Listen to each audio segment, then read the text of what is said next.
ನನಗೇಕೆ ಗುಡಿಗೋಪುರ ಕಟ್ಟಿ ಪೂಜಿಸುವೆ ಎಂದ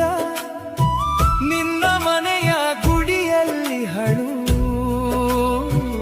ಆ ನಿನ್ನ ತಾಯಿ ಅವಳನ್ನೇ ಪೂಜಿಸೆಂದ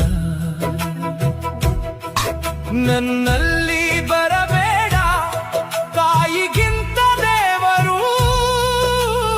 ಎಲ್ಲಿದ್ದಾಳೆ ಎಂದ ತಾಯಿ ನೀನೇ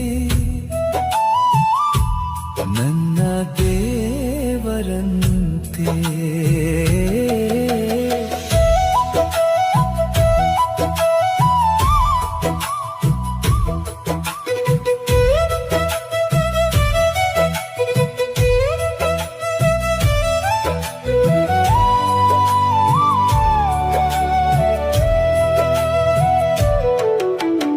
ಅವಳನ್ನು ನೋಯಿಸಿ ಅವಳಲ್ಲಿ ಕಣ್ಣೀರು ತರಿಸಿ ನನ್ನ ಬಳಿ ಬಂದರೆ ಏನು ಸಿಗದು ನನ್ನ